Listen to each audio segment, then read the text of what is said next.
everyone. Welcome to Plexel and welcome to Cyber Late, which is our quarterly cyber networking meetup. So I'm really pleased to have such a big crowd here today. So for those of you who have just arrived, we have welcomed our Grow and Scale cohorts for Cyber Runway. We've had an in-person kick-off day today. So hopefully today's topic is really relevant for lots of you. So we are due to run until about 6:20. I'm going to leave quite a lot of time for questions, because I'd imagine there will be quite a few from the audience. So today's focus is what the current investment landscape is, particularly for cyber, and we're trying to look at both sides of the coin, so from the startup perspective, but also from the VC perspective. We have a particularly fulsome panel today, so 5 panelists, which is really great. So we have 2 points of view from the startups and 2 from the investment, and then we have the overall kind of landscape view from Henry. So I'm just going to make sure I get everybody's title right. So here in person we've got Robin Brattle, CEO and founder of Lab1. So they've just raised £1 million to address data breaches and supply chain risk. We've got Joshua Walter, who's a partner at Osney Capital, who invested in early stage cyber startups. We've got Henry Warwood, Head of Research and Consultancy at Bowhurst, which tracks and analyses startup and investment activity. And then on the screen, we've got Emma Humphrey, who is CEO of Kiro, who is a company to lower barriers to cloud for all and seeking investment currently at the moment. And Emma is currently taking part in 2 Plexel programs, so she's on the Cyber Runway Ignite program and also on our AWS European Defence Accelerator program. And finally, we have Sarah Barber from Jensen Partners, who works with pre-revenue and MVP stage companies who are looking for product market fit. She's invested in 140 companies and has had 10 exits through that. So, I'm going to start with a question, probably mostly directed towards Sarah and Josh. So, Sarah, I'll come to you first. Are deals still happening? Is there enough dry powder to go around at the moment? Deals definitely are still happening. We're seeing a lot of quality deal flow coming through, which is great. In terms of is there enough dry powder to go around, there's never going to be enough dry powder to go around. It's just not going to happen. But I think in terms of the types of sort of funds that we deal with early stage investments only, so we get in a very early stage, pre-seed, seed stage, and we are seeing a lot of there's been changes to the SEIS legislation, which means that companies at that level can get more funding, and certainly from our perspective and anecdotally from other funds who deal with SEIS, we are seeing an increase in funds coming in to SEIS level, which is great news. But there's never going to be enough dry powder to go around. Josh, do you have a view? I completely agree with that. I think there's an awful lot of activity in our portfolio of subsequent raises. I think in cyber in particular, there's a feeling across the sort of more generalist VC community as well that actually that pervasiveness of demand and pervasiveness of growth in cyber that's certainly not immune from all the macro headwinds, but certainly initiated from it a little bit, is driving more generalists into the space as well. So we're seeing a really active deal environment, lots of really exciting companies coming to market over the next 6 to 12 months, and lots of follow-on activity as well. So super buoyant and optimistic from me. And are you seeing any kind of differences in the landscape between earlier and later stage funding rounds at the moment? Yes. I think the later stage rounds have been impacted far more by macro conditions than the early stage rounds. So as we invest, like Sarah, we invest sort of pre-seed seed, and so the cycle of our investments is typically longer than the economic cycle in the market. And so you have an opportunity to exit the back end of that investment, whatever the condition of the market. And so seed, to some extent, Series A is somewhat unimpacted by that. As you get into Series B, Series C type rounds, the expectations on founders raising Series C today compared to 12 months ago are very, very different. 12 months ago, 18 months ago, 24 months ago, it was very much still growth at all costs, and that's what it was focused on. Now we're seeing, particularly late stage stuff, what we see anecdotally is more focused on fully funded plans, path to profitability, if not profitable already, to enable you to raise that type of round. But I would say things remain broadly unchanged in the early stage stuff. In a good way. Sorry. I'm saying in a good way. We get to get the point of view from the startups now. So Emma, we know that you're raising currently. How much are you raising, and how have your talks with investors been going so far? So we're fairly unique in that we're raising a relatively large sum versus where we are in terms of development. So we're looking for 4 million, and we are seed at the moment. So I'm sure the investors among us are cooking their heads slightly. Really? But that was actually on the advice of the investors that we spoke to up front. A lot of the funds that we've approached are rooted in North America, and that really changes the flavour. So my top tip and my early experience is that the investors that you speak to and that you prioritise really help shape your own ask and your own expectations around accelerating that growth. So the landscape, the flavour of this whole conversation really matters, and it's really important that you are alive to that detail. And what's your experience been so far? Has anything surprised you about it? Well, not so much as a surprise as a confirmation. It's a steep learning curve, a really steep learning curve. As a CEO of a startup, you learn new things in every call, in every meeting, and that's across the board. And investment is a very niche and very detailed discipline in of itself, and you need to learn very quickly, very quickly. But my experience has been that there is help out there, Plexel, a great example, and you really have to actively lower your own gradient. You need to learn quickly to have credible conversations with people who understand this in great detail, and you're there to ask them for funds, so credibility is absolutely key. Thanks, Scilla. Robin, you recently raised £1 million. Can you talk a bit about your experience with that, and is there anything that you would do differently in hindsight? We actually raised that last year. I think it was about September last year we closed it. We raised that from lots of high net worths, which is a great way to raise money when you're an early stage business. We also got some money through a couple of funds. Again, it was pre-seed checks, so smaller checks. In terms of raising money at the earliest stage, I've done it in a number of different ways through different companies I've run. So, I've done it through single investor, high net worth, 2 funds doing 1.5 million round, and then last year's 1.5 million. So it just, sometimes it just depends on how things get going for you. And I think it's really the advice just given about taking advice on how you're going to structure it. It will be very specific to different companies and how they're sort of coming together. You might need different amounts of money.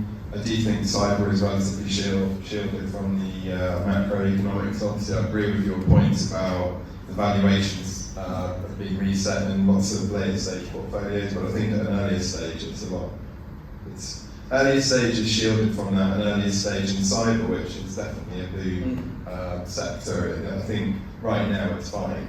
We are actually raising a seed round, and we've had 4 VCs going on data in the last 7 days, so I think it's okay. But the one sort of message I have is that what VC has become quite binary, in my opinion, and Josh, you can completely disagree with me. And I don't want to say anything to upset anyone, but I think when you're earlier stage, it's really about concept. Obviously, you have no traction. But I think once you start pushing through that concept phase, you've really got to start showing that there's actually people who want your product. I had a VC say to me earlier this year, who I've got a lot of time for, that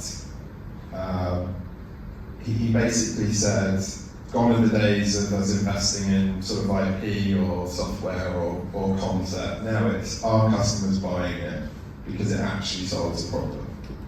And I think that's just become a bit more binary. Thanks. Henry, and then actually Sarah and Josh, you might want to comment on this afterwards, but it's interesting to know what kind of themes or trends are catching VC's eyes at the moment. Yeah, the one that has surprisingly gone unsaid till now, so I'll win the big go and say about AI. That is what's driving a lot of investment activity. So we look at absolutely everything. We're sector agnostic, and we track deals from friends and family rounds all the way through to exit deals and similar. We're looking at everything from a bird's eye view across the UK. It used to always be fintech was winning the rankings. That makes sense because of the UK's almost all the legacy industries, legacy strengths maybe. But now we're seeing AI creep up that list, so is cyber and so is climate. That's where a lot of investment activity is starting to be focused.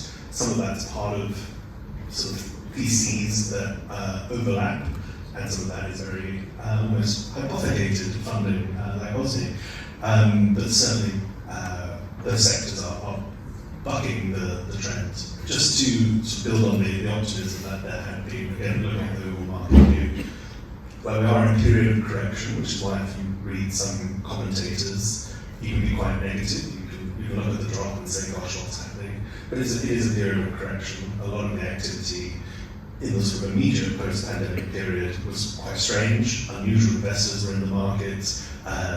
People weren't doing as much diligence. Some people weren't doing as much diligence as they should have done. Those deals have fallen away and we're correcting back to that. When we look at our numbers, how we'll finish for 2023, it's like being in 2019 again for the amount of activity. And that's actually a lot of activity. That equates to about 6,000 deals. So fewer deals being done than last year, but still a lot. So don't despair. Just to pick on that side, obviously AI is dominating a lot of those headlines at the moment, but I completely agree with what you said, Robin, about the demand piece showing tangible demand signals for what you're doing. So I think the thing that is driving a lot of that fatigue around AI at the moment in that VC community is the fact that people are pitching technology. They're pitching hey, here's a cool new way to apply artificial intelligence to cybersecurity. And the reality is that that's been being done in different guises for 15, 20 years. And so the application of AI to security isn't a new thing, it's just a different way to apply the tech stack. So I think the things that are cutting through that fatigue exactly as you say, the things that are solving a real problem for a customer. And then few parts doing. So those are the things that are really cutting through and getting those huge rounds of huge valuations. Sarah, is there anything you're seeing from the very early stage? Sorry, it's cutting in and out.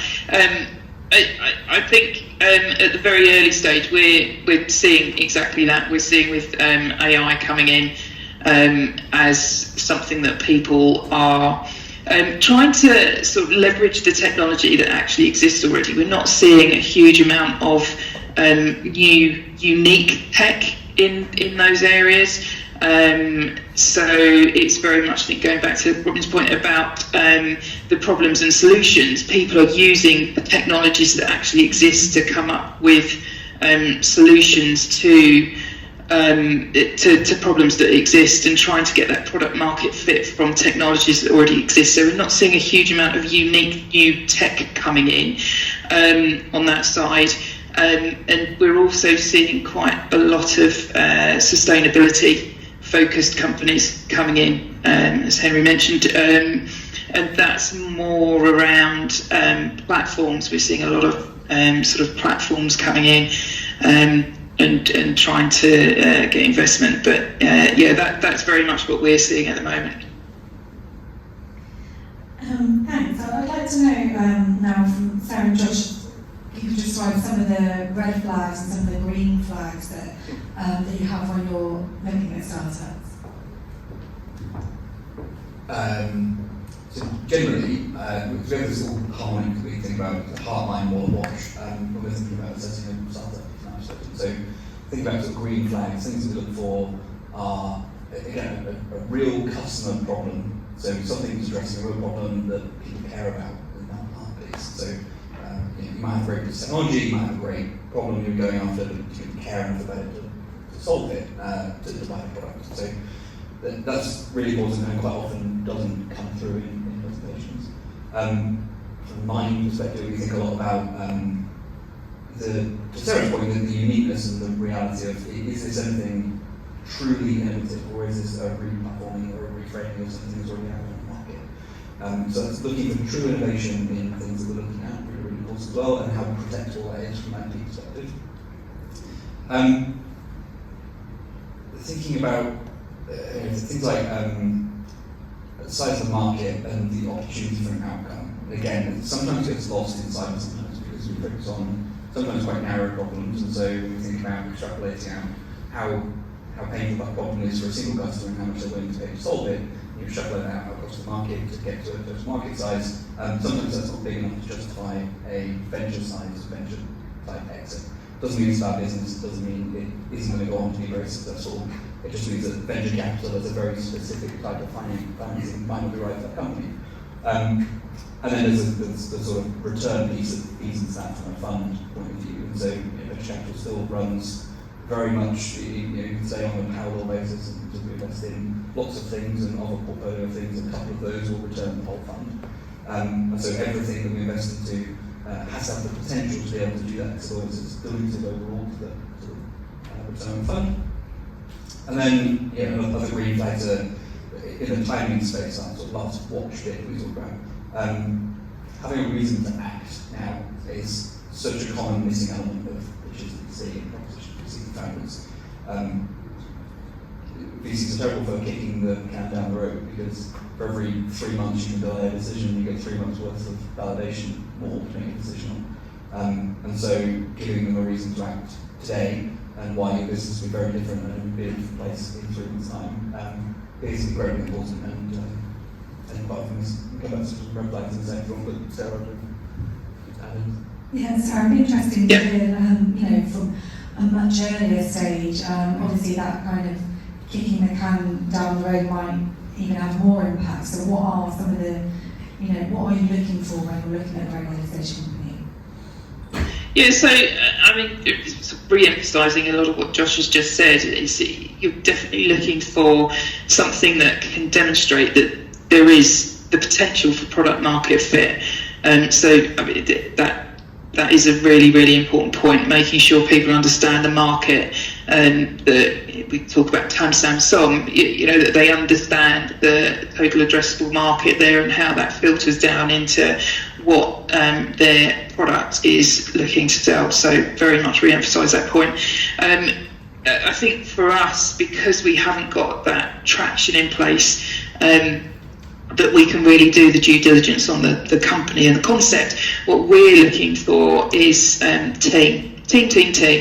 So making sure that there is a team in place. We tend not to invest in sort of solo founders, because we believe that you need a good sort of team there that can bounce off each other and drive this thing forward.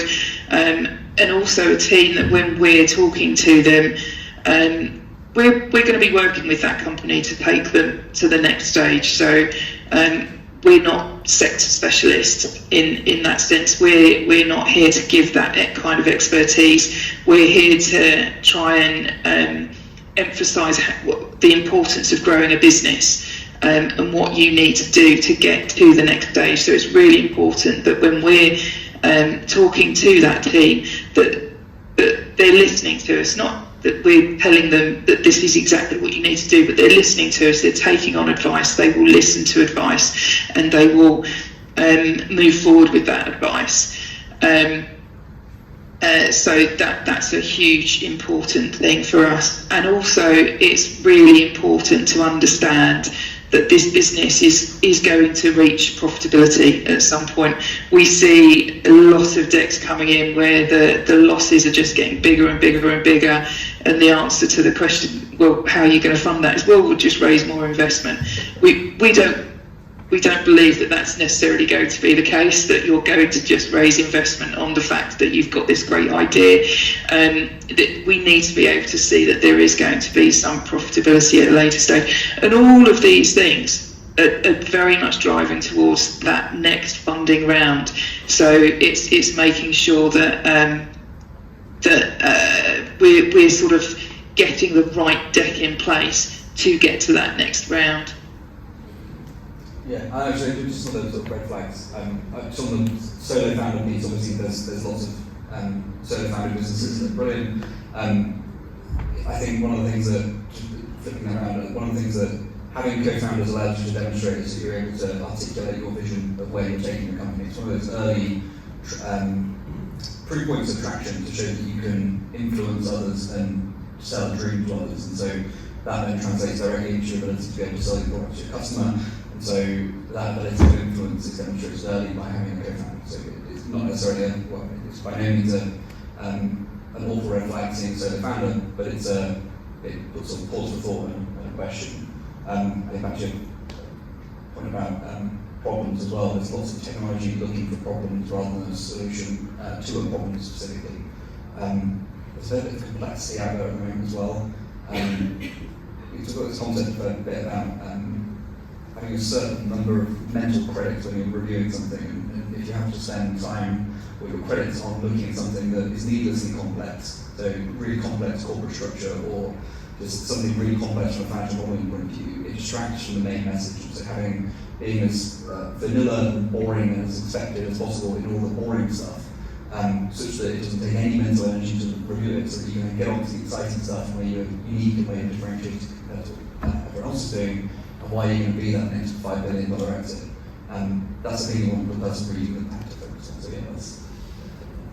Thanks. I think that's really good advice.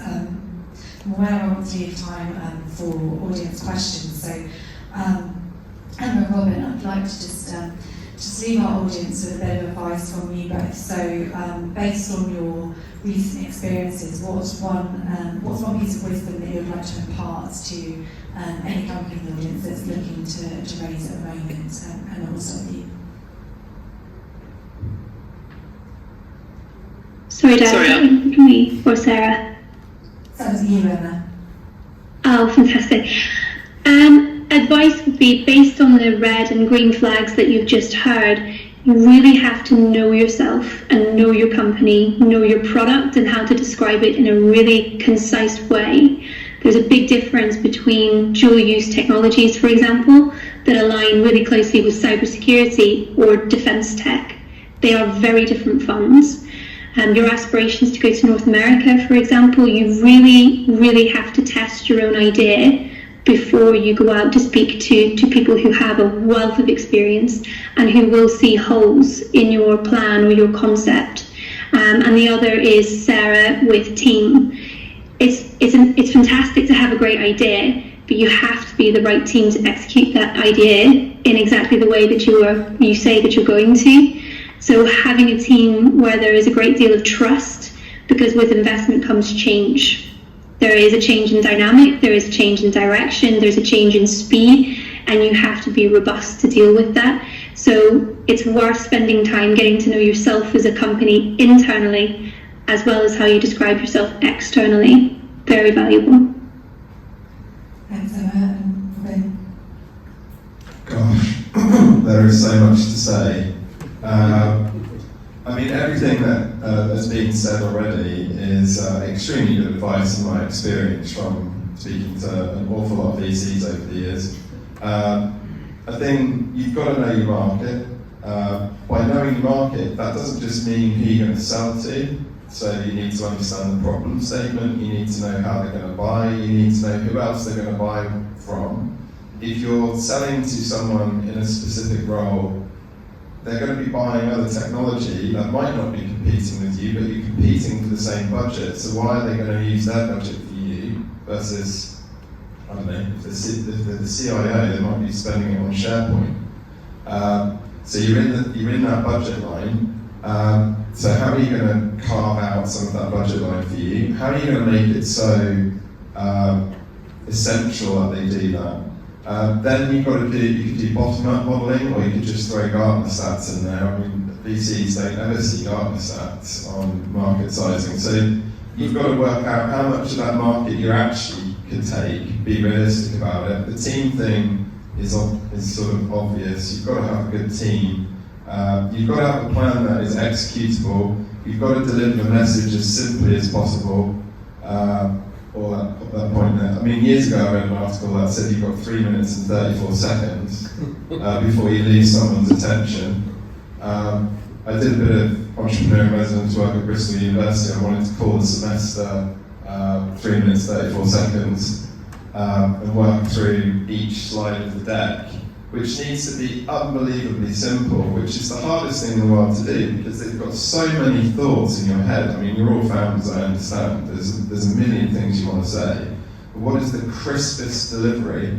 And actually, when you can deliver it as crisply as possible, you really understand the problem, the market, the customer, your solution, and then you make it easy for the VC to then say, right, I get it. Has anyone bought it?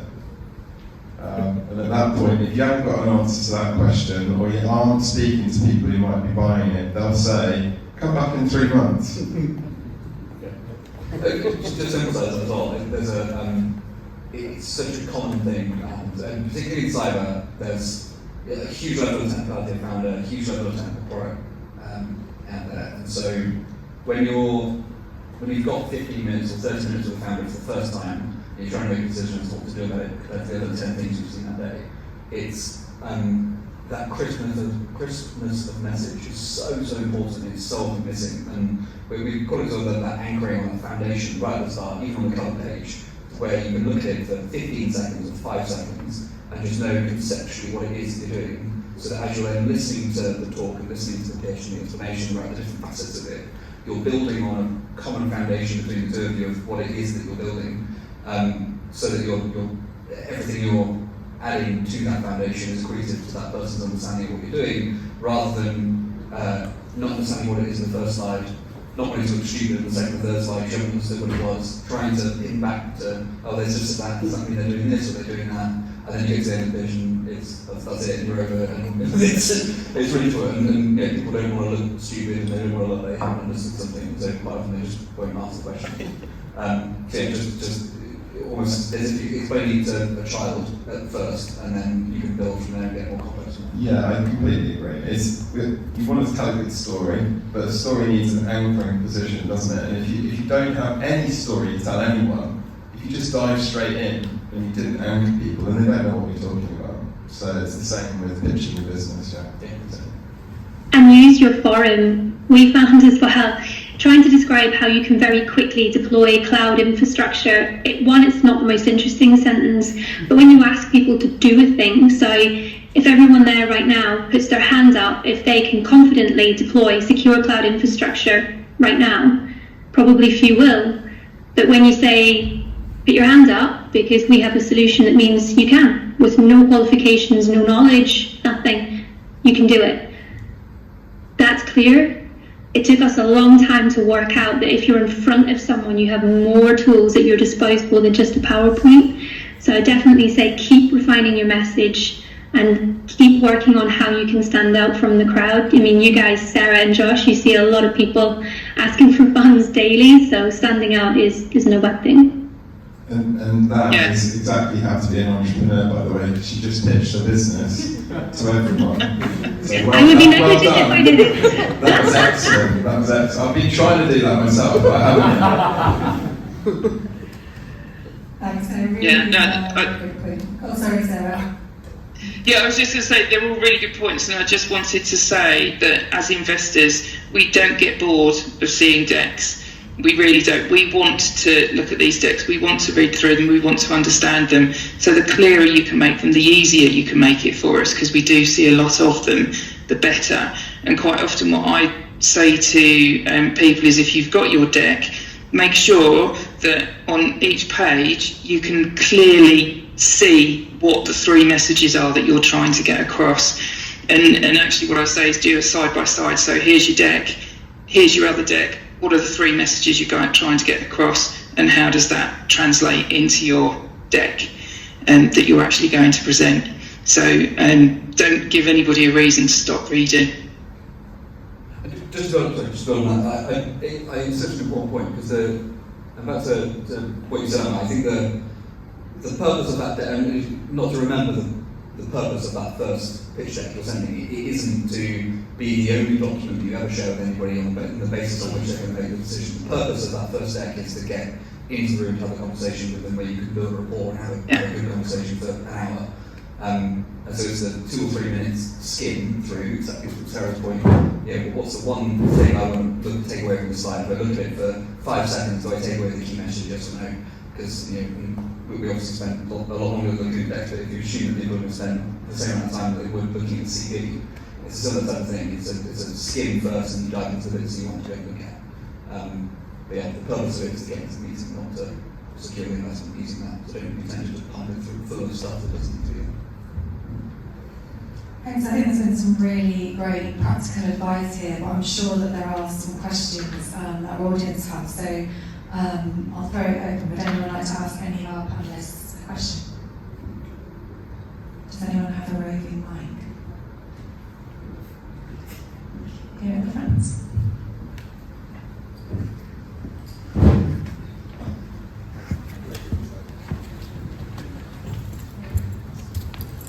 Hi, I had a question for Josh. You mentioned about overcomplicating the financial model as a startup, and how do you balance that from making it overcomplicated and too little information? Because the financials also give you the story of where the company is going. Yeah, it's a really good question.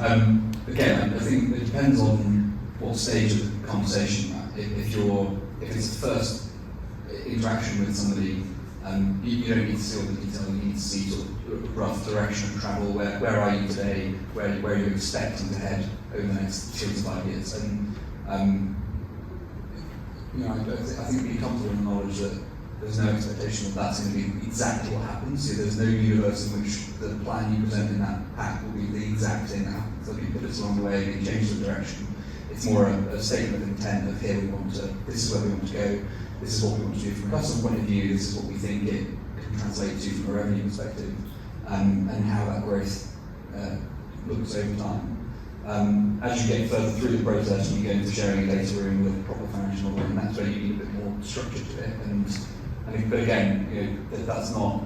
You see some financial models that are whopping great big Excel sheets that go out for 7 years, and there's 42 different tabs on it, and it's some of the best ones we've seen summarised in a single sheet. 5 years, 3 years worth of new customer acquisition, what it means for ARR, what it means for MRR, how that translates to recognized revenue, how it translates down to EBITDA, what that means from a cash point of view, what you need to raise. And so that's ultimately what we're trying to get out of those financial statements is the amount you're raising congruent with how much cash you need from a burn perspective over the next 2 years, say. Or is it not enough, in which case you're going to run into a liquidity problem, or is it way too much, in which case you're probably giving up too much equity. So it's more of a sense check at first, because it's looks like the right direction of travel, and then more of an detailed sort of investigation research further through the process. So all the important numbers for like DCF calculation, is that what you?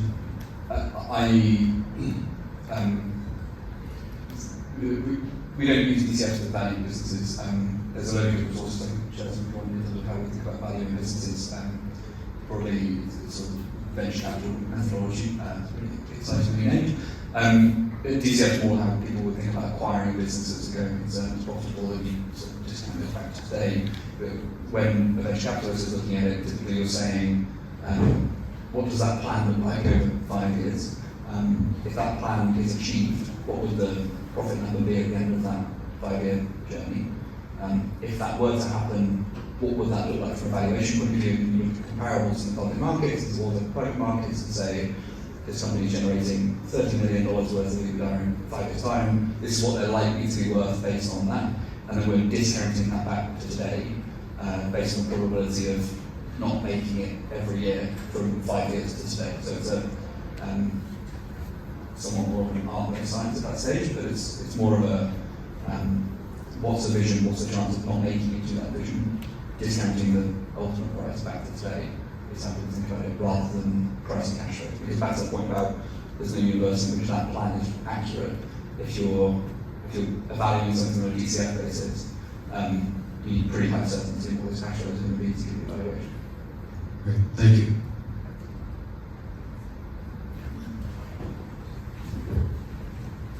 Sorry, that was a super technical.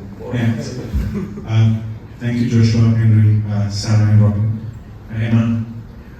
So my question is today, everyone's talking about startups in the cybersecurity space generating revenue, saying, okay, revenue plays a very important role because of the funding winter which is going through. Now for some of the startups to generate more revenue takes time, and sometimes you need to pivot.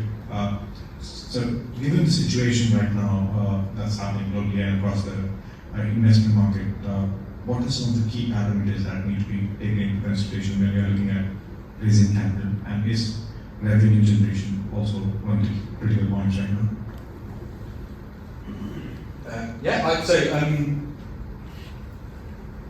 Revenue, of course, is always important. I think exactly Robin's point that the important thing is, particularly early stage investing, when you're looking at pre-revenue business, it's what are the signals of demand, what are the proxies we can use there for demand. And so if you have revenue in the business when you're raising money, fantastic, because it's a basis on which to base those assumptions for when you're thinking about valuations and you're thinking about financial. So having some precedent of we've achieved this much revenue over the last 3 years, then I should have more confidence in the forward projection of what that looks like. But there's many pre-revenue, pre-product companies raising at the moment in the UK inside. So. Okay. And every company right now claims to be using artificial intelligence, machine learning, and quantum stuff. But in terms of the method to detect and deter who's the one who's doing it and who's not doing it, is there a VC formula as well for that? Sorry, it's a second. Like every company that I talk today, whether it's in cyber or not, everyone claims to be using artificial intelligence or machine learning. It's ultimately part of the pitch. So is there a set VC formula to detect that someone's really using AI or not using AI? I think that's called bullshit. Yeah, bullshit symbols. I think we talked about fatigue earlier. I think there's a lot of fatigue around people using the term artificial intelligence. Anyone who's been in the space for a long time knows that's already happening. And a cynic would say it's obviously there's use cases of really specific machine learning type stuff that's really exciting in its own right. But sort of broad application to a non-AI business that's talking about how they're applying AI, I think it's sort of tending towards a place where it's about as impressive as saying that you're using cloud computing. And so I think there's something specifically unique about the machine learning that you've built, or the artificial intelligence you've built as part of your product. It's a fundamental thing that's going to mean that customer buys it. Absolutely, that's the key hook for your story. If it's something that is not unique to you and something that's being done across the sector or across the segment you're in, I would focus again on what's unique about your product and your offering, why it resonates with the problem more.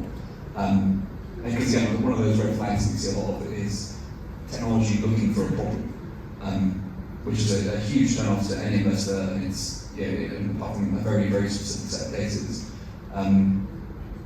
If there's no visibility of who's going to put their hand in the pocket and buy this ultimately, it's not very attractive for investment reviews. You then can't see a route back to any return from that investment. Time for one more question. Go over to my Plexel colleague Tom is renowned for asking a lot of questions, so we'll go to the person right here. Sorry, Tom. Thank you. So my question is, I am a first-time founder. I don't really know where I am though. I launched a business this year. I have paying customers for a manual solution. The vision for the product has always been to automate out, proving that the manual solution would work and get people to part with their money for it. And I appreciate there are a few more details that you would require, but who should I be speaking to from an investment perspective at a stage where you have that vision to move to automation for scale and customers to prove that they want it? Do you want to answer the question? I think everyone would probably be good, but whoever feels they have the most to say. Sorry, if I can't really hear the question, so if somebody wants to I'll repeat it. it back. Can you hear me? I can hear you, yeah. Okay, so I'll take the first stab then, and then everyone gets a bit more time to think. So first time founder, manual setup, but paying customers. So you've already started on the problem solution journey, which is great. Then you're starting to get into what I would say would be sort of market dynamics. So from the bottom up, how big can the market get? How much of the manual work could you actually replace realistically in an automated sense? And then how much will it cost to actually automate it? So now you've priced your market, you've worked out how big it could get, and you've worked out how much it would cost. So it's good. And then you just got to have to start speaking to lots and lots of people, kiss the frogs, so to speak. And some of them will turn into people who believe in you and support you on your journey, would be kind of my primary advice right now. I'm not sure many VCs would want to go for it. I mean, I'm not going to speak for the VCs, but in my experience, that would be a difficult thing because you're basically a services company, and they don't want to back services companies, they want to back product companies. So you would then have to sell the vision that you're the guy and your team that will turn this into a product company. Yeah, no, I completely agree. I go back to what I said earlier about venture capital is a very, very, very specific type of financing, and it's right for some businesses, it's not right for the vast majority of businesses. And so it does make it a good business or a bad business, and I think there's a temptation of founders to sort of glorify that venture capital route as the holy grail of what you should do as a founder. And actually, there's so many other ways to more efficiently, more profitably that you as a founder to capitalise your business. Just one thing I would say though is that the way you're thinking about that really clearly demonstrates a self-awareness of the situation you're in, which is a huge green flag for anybody you're talking to.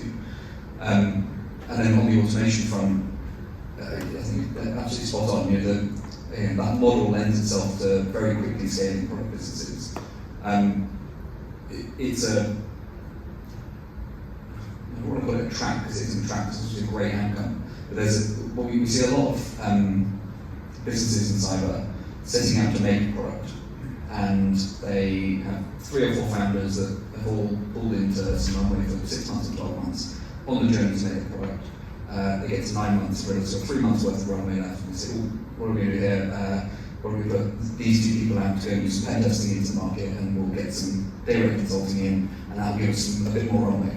And come to the end of the bench, that was a good idea, let's do that again. And all of a sudden you've almost accidentally built a really successful services business alongside your product business. And so those two things are difficult to separate or decouple, but by no means impossible.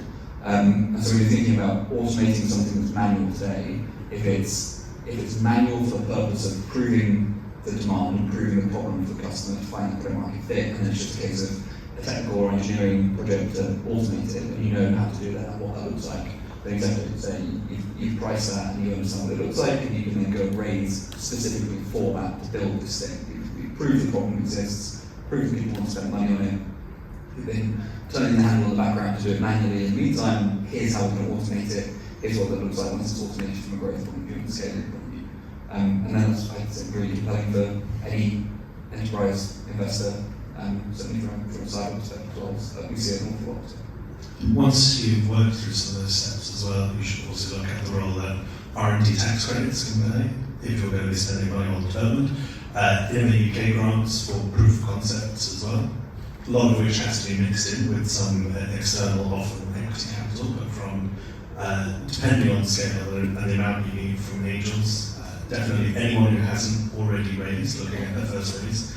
SEIS, so Sarah's funds is one source of that, but also angels get a huge benefit, and just like Sarah's funds are doing well because the tax burden in this country is the highest it's ever been. People want to use those tax schemes to invest in businesses, and the way an angel thinks about investing in a business is very different from a VC. The VC's got the portfolio view, that power law dynamic. They need you to be able to go on that sort of rocket ship to the moon.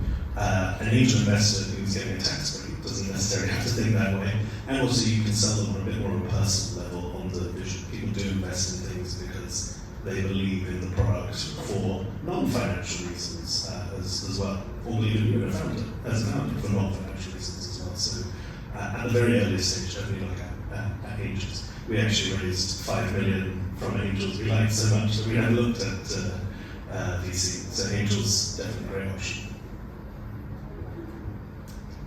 Thank you. Thanks everyone, thanks to our panel for that really interesting and practical session. We now have some drinks and pizzas out in the park, so please do feel free to go out there and continue the conversation, make some more connections, chat to our panellists. So thank you all for coming, and we really hope to see you next time in December for the next 5 Blades.